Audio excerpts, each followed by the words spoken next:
So, my fiancé, Alex, 35M, and I, 28F, have an 11-month-old daughter, Cassie, together.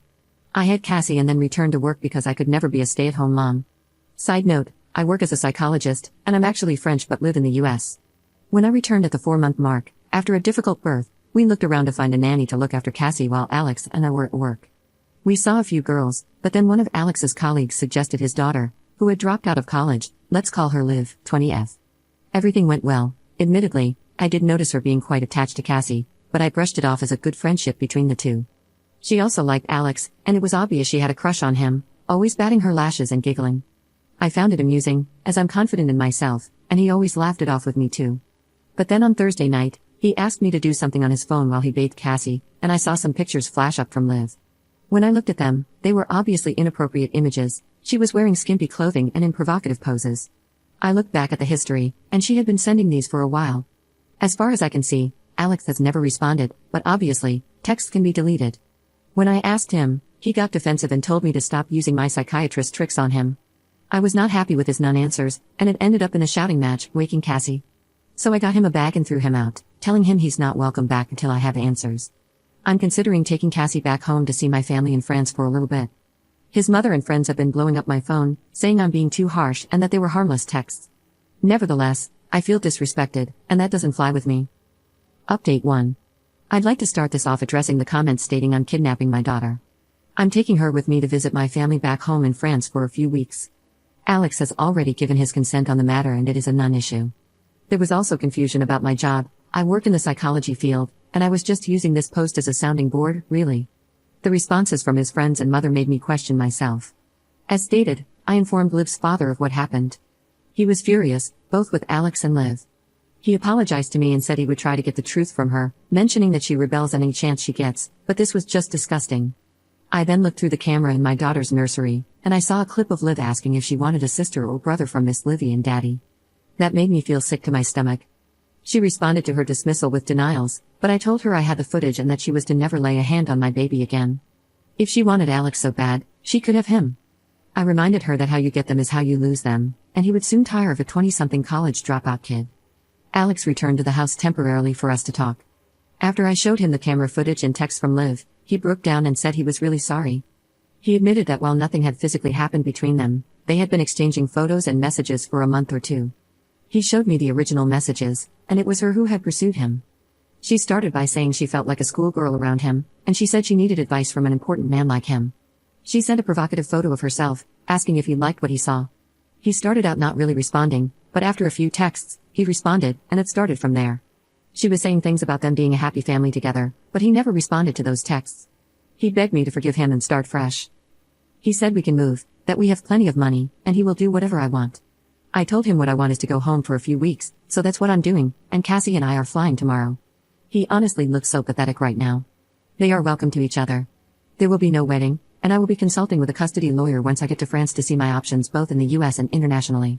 As someone in the comments said, I stayed in the US not because I think it's a good place to live, but because that's where Alex was based and wanted to build our family. However, I will always support the father-daughter relationship, but he cannot have our daughter and his nanny. Update 2. Hi everyone, thanks so much to all of you for putting support and advice under my 2 posts. There are also some very obvious insecure incels in the comments claiming I'm kidnapping my daughter, and you're just hilarious. Anyway, for the update, Cassie and I have been in France for 2 days now.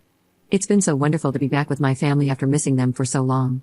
They've been doting on Cassie, especially my mother and father, who, even though are divorced, remain very amicable for the sake of my sisters and me. My mom had a big room set up with toys and blankets for Cassie, and I've also been loving the wine and cheese.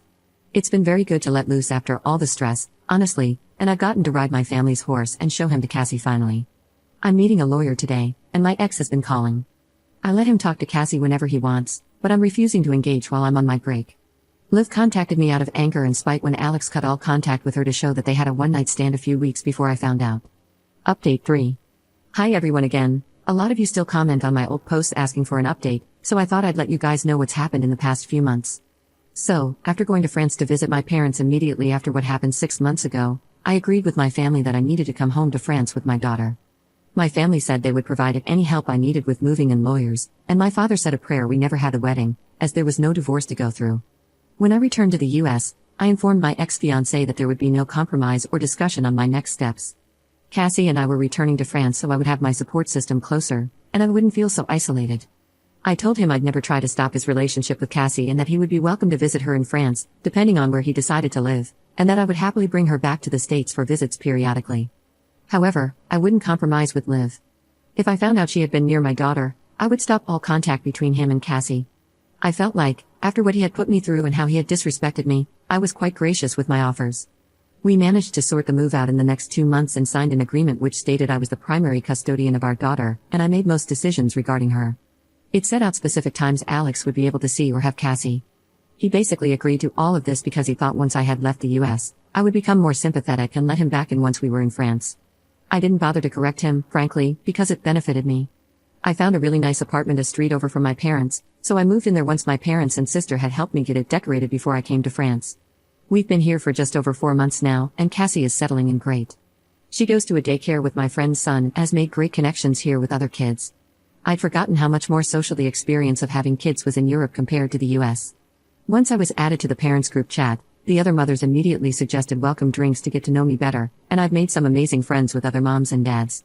I didn't have any of this in the US. It's really helped Cassie's language skills as her French is developing much better than when it was just me speaking it to her.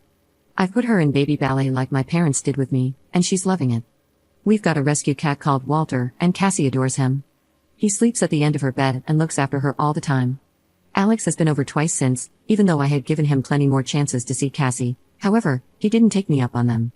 For context, there is no issue with money or his passport to excuse why he won't fly. We spent Christmas with my parents, my sister, and her partner, and it was just a lovely celebration after the crap that happened. I've started seeing one of the doctors from the new hospital I work in now. It's still relatively new, so she's met Cassie only briefly. She works in the emergency department, and she's honestly amazing. I did jokingly say Alex had put me off men but didn't mean to take it so literally. It's going slow as she knows what I've just come out of, but she's very laid back and a go-with-the-flow type of person, which is exactly what I needed. Alex's mother is not happy, as she is of the opinion that I should have just ignored what happened between Alex and Liv. She said when I was in her family, I was expected to act like a normal American housewife and forgive my husband like her and her daughter do, none of that European nonsense. However, I'm not just a little American housewife who will ignore her husband's indiscretions. Thank you all for your advice and support in my initial posts. Edit. For all the Americans getting annoyed at the phrase little American housewife, not my words, I was quite literally quoting Alex's mother and what she said to me. She is an American. Also, it's really funny to see the men in the comments proving that there is still a double standard.